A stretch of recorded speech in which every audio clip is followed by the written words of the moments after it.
ಪ್ರತಿಷ್ಠೆ ಪಡೆದಿರುವಂತಹ ನಾಡಾದ ಜಮಖಂಡಿಯಲ್ಲಿ ಪೋಲೋ ಕ್ರೀಡಾಂಗಣದಲ್ಲಿ ನಾವು ಧ್ವಜಾರೋಹಣ ಮಾಡ್ತಾ ಇದ್ದೇವೆ. ಈ ಧ್ವಜಾರೋಹಣ ಮಾಡೋದಕ್ಕೆ ಅವಕಾಶ ನನಗೆ ಸಿಕ್ಕಿರೋದು ಇದು ನನ್ನ ಸೌಭಾಗ್ಯ.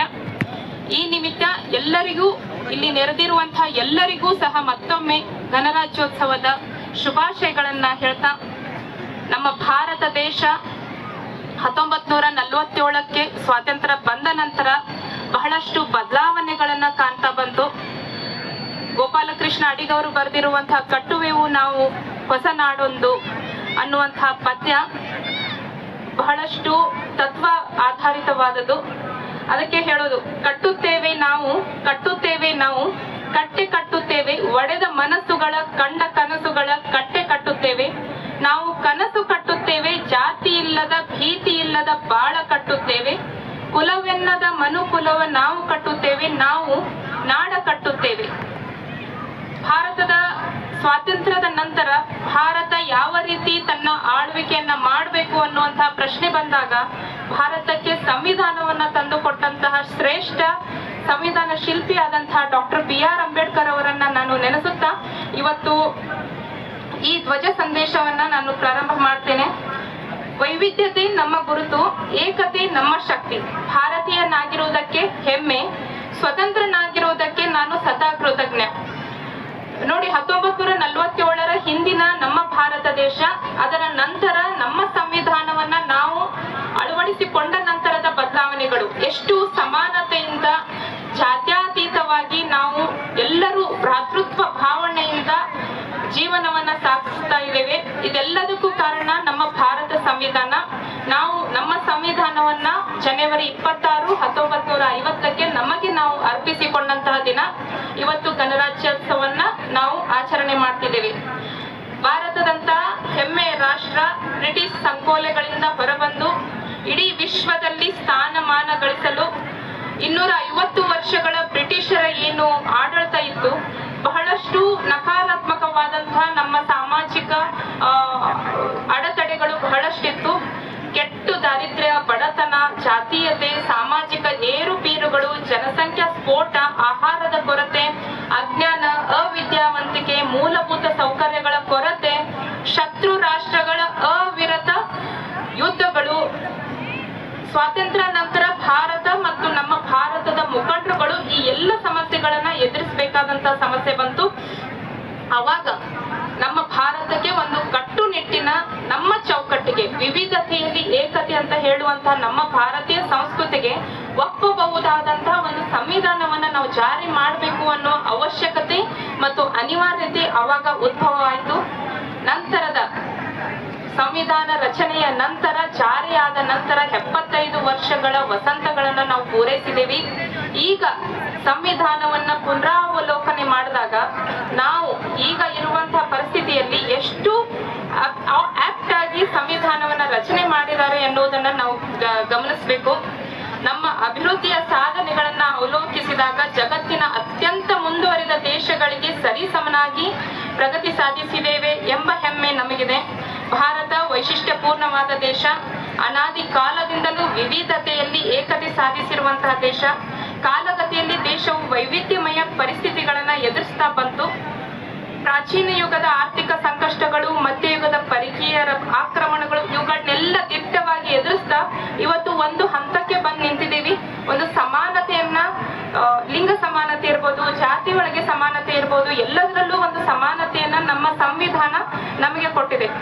1950, ಮತ್ತೊಮ್ಮೆ ಪುನರುಚ್ಚರಿಸುತ್ತೇನೆ, 1950 ಜನವರಿ 26ಕ್ಕೆ ನಾವು ಗಣರಾಜ್ಯ ಅಂತ ಹೇಳಿ ನಮ್ಮನ್ನ ನಾವು ಸಂವಿಧಾನವನ್ನ ಜಾರಿ ಮಾಡಿದ ನಂತರ, ಗಣರಾಜ್ಯ ಅಂತಂದ್ರೆ ತಮ್ಮೆಲ್ಲರಿಗೂ ಗೊತ್ತು, ನಾಗರಿಕ ಹಕ್ಕುಗಳನ್ನ ನೀಡುವುದು, ನಮ್ಮ ದೇಶವನ್ನ ಆಡುವಂತ ಏನು ಪ್ರತಿನಿಧಿ ಇದ್ದಾರೆ ಅವರನ್ನ ಚುನಾವಣೆಯ ಮೂಲಕ, ಒಂದು ನಿರ್ದಿಷ್ಟ ಸಮಯಕ್ಕೆ ಚುನಾವಣೆಯ ಮೂಲಕ ಅವರನ್ನ ನೇಮಿಸುವಂತಹ ಒಂದು ಪ್ರಕ್ರಿಯೆ.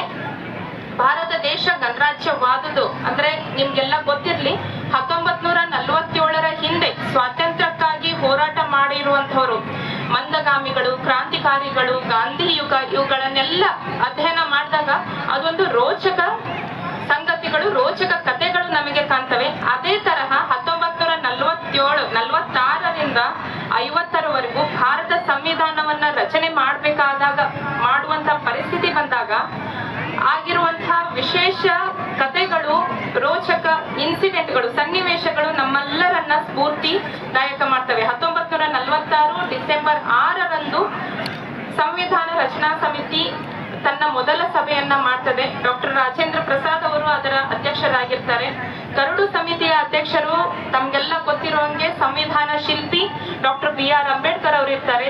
ಅವರೊಟ್ಟಿಗೆ N ಗೋಪಾಲಸ್ವಾಮಿ ಅಯ್ಯಂಗಾರ್, ಅಲ್ಲಾಡಿ ಕೃಷ್ಣಸ್ವಾಮಿ, KM ಮುನ್ಷಿ ಇವರೆಲ್ಲರೂ ತಮ್ಮ ಸದಸ್ಯತ್ವವನ್ನ ಹೊಂದಿರ್ತಾರೆ. ಇವರೆಲ್ಲರ ಕೊಡುಗೆ ಏನು ಅಂತಂದ್ರೆ ವೈವಿಧ್ಯತೆಯಲ್ಲಿ ಏಕತೆ ಇರುವಂತಹ ರಾಷ್ಟ್ರ ನಮ್ದು. ಹಿಂದೂ, ಮುಸ್ಲಿಂ, ಕ್ರಿಶ್ಚಿಯನ್ ಎಲ್ಲ ಧರ್ಮದ ಜನಾಂಗ, ಎಲ್ಲ ಸಂಸ್ಕೃತಿ, ಎಲ್ಲ ಆಚಾರ ವಿಚಾರಗಳನ್ನ ಹೊಂದಿರುವ, ಬಡತನ ಮತ್ತು ಶ್ರೀಮಂತಿಕೆ ಅನ್ನುವ ಏರುಪೇರುಗಳನ್ನು ಹೊಂದಿರುವ, ಸಾಮಾಜಿಕ ಅಸಮತೋಲನವನ್ನ ಹೊಂದಿರುವಂತ ರಾಷ್ಟ್ರ ನಮ್ಮದಾಗಿತ್ತು. ನಮ್ಮ ರಾಷ್ಟ್ರಕ್ಕೆ ಹೊಂದುವಂತಹ ಒಂದು ಸಂವಿಧಾನವನ್ನ ರಚನೆ ಮಾಡುವುದು ಅತ್ಯಂತ ಕ್ಲಿಷ್ಟಮಯವಾದಂತಹ ಕೆಲಸ. 1946ರಿಂದ ಪ್ರಾರಂಭವಾದಂತಹ ಸಂವಿಧಾನ ರಚನಾ ಸಮಿತಿಯ ಕೆಲಸ ಬಹಳಷ್ಟು ರಾಷ್ಟ್ರದ ಸಂವಿಧಾನಗಳನ್ನ ಅಧ್ಯಯನ ಮಾಡಿ ನಂತರ ನಮ್ಮ ದೇಶಕ್ಕೆ ಹೋಲಿಕೆಯಾಗುವಂತಹ ನಮ್ಮ ದೇಶವನ್ನ ಸರ್ವ ಸ್ವತಂತ್ರ, ಸಾರ್ವಭೌಮ ಗಣರಾಜ್ಯವಾಗಿ ಪಡಬೇಕಾದಂತಹ ಸಂವಿಧಾನದ ಮೂಲ ತತ್ವಗಳನ್ನ ಹೊಂದಬೇಕಾದಂತ ಎಲ್ಲ ಅಂಶಗಳನ್ನ ಎಲ್ಲಾ ಸಂವಿಧಾನಗಳಿಂದ ಪಡೆದುಕೊಂಡು ಬೃಹತ್ ಸಂವಿಧಾನವನ್ನ ನಾವು ರಚನೆ ಮಾಡ್ತೇವೆ. ಜನವರಿ 26 ಪ್ರತಿ ವರ್ಷ ನಾವು ಇದನ್ನ ಗಣರಾಜ್ಯ ಅಂತ ಹೇಳಿ ನಮ್ಮನ್ನ ನಾವು ಗಣರಾಜ್ಯ ರಾಷ್ಟ್ರದ ಪ್ರಜೆಗಳು ಅಂತ ಹೇಳಿ ಕರೆದುಕೊಳ್ಳಕ್ಕೆ ಪ್ರಾರಂಭ ಮಾಡ್ತೇವೆ.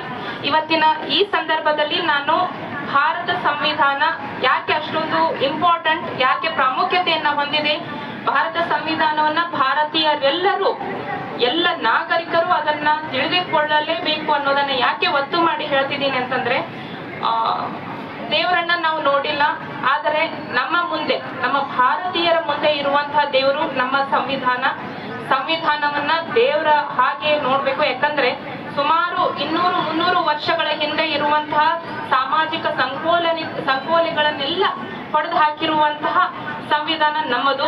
ಇವಾಗೇನು ನಾವು ಸಮಾನತೆಯನ್ನ ಕಾಣ್ತೇವೆ ಅದು ಕೊಟ್ಟಿರುವುದು ನಮ್ಮ ಸಂವಿಧಾನ. ಅದಕ್ಕೆ ಎಲ್ಲರೂ ಸಹ ಸಂವಿಧಾನವನ್ನ ಅರಿತುಕೋಬೇಕು, ಅದರ ರೀತಿ ನಾವು ನಡೆದುಕೊಳ್ಳಬೇಕು. ಭಾರತದ ಸಂವಿಧಾನದ ಪೀಠಿಕೆಯನ್ನ ನಾವೆಲ್ಲರೂ ಓದಲೇಬೇಕು, ಅದನ್ನ ತಿಳಿದುಕೊಳ್ಳಲೇಬೇಕು. ಪೂರ್ತಿ ಸಂವಿಧಾನವನ್ನ ಓದೋದಕ್ಕೆ ನಮಗೆ ಸಾಧ್ಯ ಆಗದೆ ಹೋದಲ್ಲಿ ಸಂವಿಧಾನದ ಪೀಠಿಕೆಯಲ್ಲಿರುವಂತಹ ವಿಷಯಗಳೇನಿದಾವೆ ಅವುಗಳನ್ನ ಅರ್ಥ ಮಾಡ್ಕೋಬೇಕು. ಉದಾಹರಣೆಗೆ ನಮ್ಮ ಭಾರತದ ಪೀಠಿಕೆ ಪ್ರಾರಂಭ ಆಗೋದು ಭಾರತದ ನಾಗರಿಕರಾದ ನಾವು ಭಾರತವನ್ನು ಒಂದು ಸಾರ್ವಭೌಮ, ಸಮಾಜವಾದಿ, ಜಾತ್ಯತೀತ, ಪ್ರಜಾಸತ್ತಾತ್ಮಕ ಗಣರಾಜ್ಯವೆಂದು ಘೋಷಿಸುತ್ತಾ ದೃಢ ಮನಸ್ಸಿನಿಂದ ವಿಧಿಯುಕ್ತವಾಗಿ ಸ್ಥಾಪಿಸಿ ಅದರ ಎಲ್ಲ ನಾಗರಿಕರಿಗೆ ಈ ಕೆಳಗಿನ ಹಕ್ಕುಗಳನ್ನ ಖಾತರಿಪಡಿಸಲಾಗುತ್ತದೆ. 1. ಸಾಮಾಜಿಕ, ಆರ್ಥಿಕ, ರಾಜಕೀಯ ನ್ಯಾಯ. ತಮ್ಗೆಲ್ಲ ಗೊತ್ತಿರೋಂಗೆ ನಾವು ಈಗಿನ ಜೀವಮಾನದಲ್ಲಿ, ಈಗಿನ ಸಮಯದಲ್ಲಿ ಸಾಮಾಜಿಕವಾಗಿ, ಆರ್ಥಿಕವಾಗಿ, ರಾಜಕೀಯವಾಗಿ ನಮ್ಮೆಲ್ಲರಿಗೂ ಸಮಾನತೆ ಇದೆ, ಹಕ್ಕಿದೆ, ನ್ಯಾಯ